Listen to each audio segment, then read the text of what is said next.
उपस्थित सर्व शोकाकुल बंधू आणि भगिनींनो, म्हणजे 28 तारखेला मी जयपूरला होतो आणि त्या दिवशी राजस्थानचं अधिवेशन सुरू व्हायचं होतं. त्या दिवशी अभिभाषण होतं. त्यामुळे सकाळी सकाळी काही वाचत होतो, तेवढ्यात एका अधिकाऱ्याचा फोन आला. साधारण 9, 9:15च्या सुमारास आलाच हवा की दादाचा घात झाला. टी व्ही लावून पाहिलं तर भयंकर वाईट अशी परिस्थिती समोर दिसत होती. तुम्ही कोणी तो फोटो पाहिला की नाही माहीत नाही, पण कपडे अंगावर टाकायच्या आधीचा फोटो मी जो पाहिला तो भयंकर होता. विमान खाली याच्याबरोबर त्यांची खुर्ची बाहेर फेकल्या गेली आणि त्याच्यात कपडे वगैरे सगळे जळाले होते, असं ते चित्र आहे. चेहरासुद्धा नीट ओळखू येत नव्हता. पण दादा म्हणजे अफाट इच्छाशक्तीचा माणूस, प्रचंड इच्छाशक्ती, आणि इच्छाशक्ती असल्याशिवाय कुठलं काम तडीस जात नसतं. आणि तेव्हा ती सगळी कामं त्यांनी जी केली किंवा तो निर्णय घेण्याची क्षमता जी आली ती त्यांची जबरदस्त इच्छाशक्ती. आणि मग या जबरदस्त इच्छाशक्तीच्या कारणाने त्यांनी ही सगळी कामं केलेली आहे. आणि म्हणजे दादाला माझा दादाचा जो परिचय झाला, पण त्यांच्या आधी त्या कुटुंबाचा परिचय मला जो झाला तो साधारणतः 70च्या आधी. कारण त्यांचा आजोळ आहे नगर जिल्ह्यातल्या देवळाली गावचं, आणि देवळाली गावामध्ये लक्ष्मणराव कदम, आम्ही त्यांना अण्णा कदम म्हणायचो, आणि दादा त्याला अण्णा मामा म्हणायचे. त्यांची आमची ओळख असल्यामुळे ते आणि मी किसान संघात अनेक वर्ष सोबत काम केल्यामुळे ते त्यांची सगळी माहिती मला त्यावेळेला त्यांनी सांगितलेली होती. आणि दादा देखील उन्हाळ्याच्या सुट्टीमध्ये नेहमी त्यांच्याकडे यायचे आणि मग सुट्टी संपली की परत जायचे. तर असे दादा अतिशय सगळ्यांना खेळणारे वगैरे असे लहानपणचं त्यांचं सगळं ते सांगत होते. पण त्यांची मेहनत किती, मेहनत अशी की जर ग्रामीण शब्दातच सांगायचं झालं तर करकचून मेहनत करणारा नेता. मेहनतीला कुठंही त्यांच्या कमी नाही. आता आधीच्या वक्त्यांनी सांगितलं सकाळी 5 वाजता या, सकाळी 6 वाजता या. मंत्रिमंडळाची बैठक असेल तर सगळ्याच्या आधी जाणार, त्यांना मंत्रालयात जायचं तर 7 वाजता जाणार. सगळ्यांची अशी धावपळ व्हायची. परंतु दादा हे अतिशय वेळेचं बंधन पाळणारे आणि मेहनत खूप करणारे असं त्यांचं वेळेचं भान तर त्यांचं खूप असायचं. घड्याळ सारखी बघायचं, 1 मिनिटे का 2 मिनिटे का एक कार्यक्रम 3 कार्यक्रम आपण आता त्यांच्या निवडणुकीतले प्रवास पाहिले असतील तर कितीतरी वेळा हेलिकॉप्टरमधून उतरताना पळत पळत जाऊन गाडीत बसून याला जात, ते पण पाहिलं तर ते सगळेच करतात. त्यामुळे वेळेचं भान आणि स्पष्ट वक्तेपणा, जे काही बोलायचं ते तोंडावर बोलून जातील. आणि बोलण्यामध्ये शब्दाच्या मर्यादा मात्र त्यांच्या होत्या. मला आठवत नाही त्यांनी कधी कोणाला जिव्हारी लागेल असं बोललेत. टीका करणं स्वाभाविक आहे, सगळे एकमेकावर टीका करतात, पण जिव्हारी लागणारी टीका दादांनी कोणावर केलेली मला आठवत नाही किंवा वर्तमानपत्रात वाचली नाही.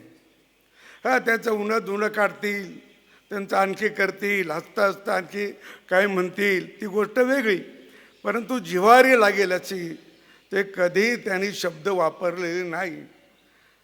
राजकीय माणसं अनेक जिव्हारी लागणारे शब्द वापरतात आणि कडू वापरतात, सगळे करतात, पण दादाने ते कधी वापरलं शब्दाचं भान त्यांनी नेहमी त्यांच्या याच्यात सांभाळलं आणि शब्दाच्या मर्यादा त्यांनी सांभाळल्या.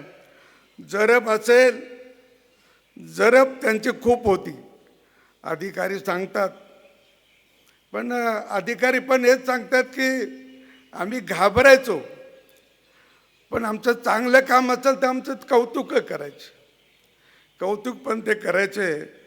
एकदा अशीच घटना घडली सभागृहामध्ये. मी अध्यक्ष असताना आमचे एक माजी आमदार निधन पावले. आता सकाळी सकाळी कलेक्टरचा फोन आला की निधन झालं आणि सकाळी विषयपत्रिकावर तो विषय पण आला, पण सभागृह चालू होईपर्यंत त्यांचे काही अंत्यविधी झालेली नव्हती.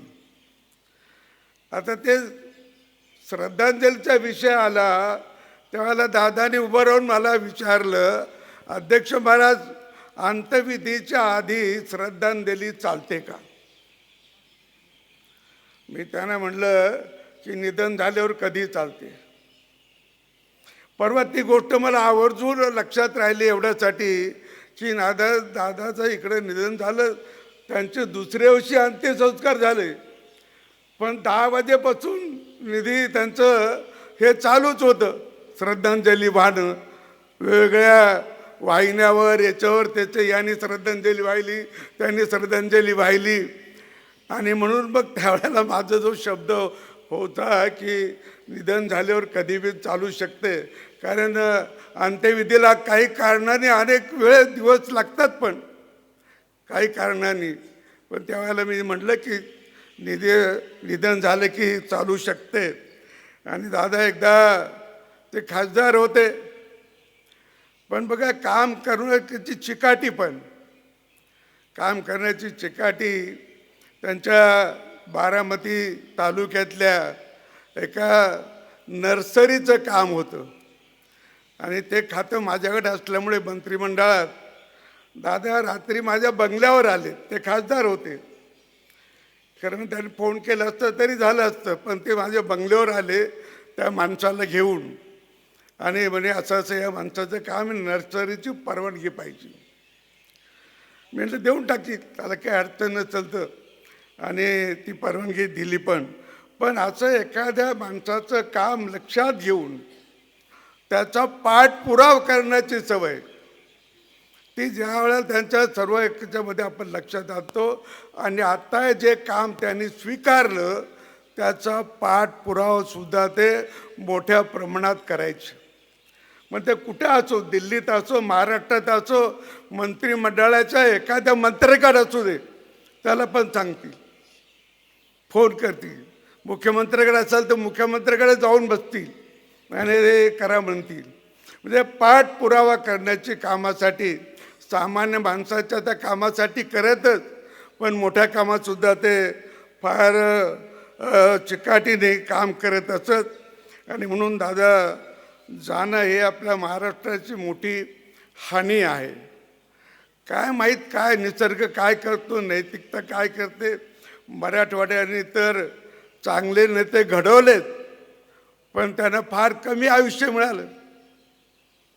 विलासरावजी देशमुख आहेत, गोपीनाथरावजी मुंडे आहेत, आता दादासुद्धा तशाच वयामध्ये ते गेलेले आहे की अजून ते खरं म्हणजे त्यांचं कर्तृत्व आणखी खूप फुलायचं होतं, खूप कर्तृत्व फुलायचं होतं. अजून त्यांना खूप संधी होती आणि ती संधी त्यांना नक्की मिळालेली असती. आणि मग अशा काळात त्यांचं जाणं हे खरं म्हणजे सगळ्या देशातल्या लोकांना, महाराष्ट्राच्या लोकांना तर खूप त्यांचं जाणं हे मानसिकदृष्ट्या हे न समजणारं आहे. आणि म्हणून दादा आपल्यातून गेलेत. त्यांच्या परिवारांना, त्यांच्या सगळ्या यांना परमेश्वराने हे दुःख सहन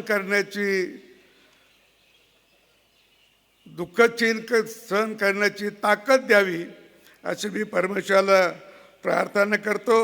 आणि आपल्या सर्वांच्या वतीने त्यांना भावपूर्ण श्रद्धांजली अर्पण करतो. ओम शांती शांती शांती.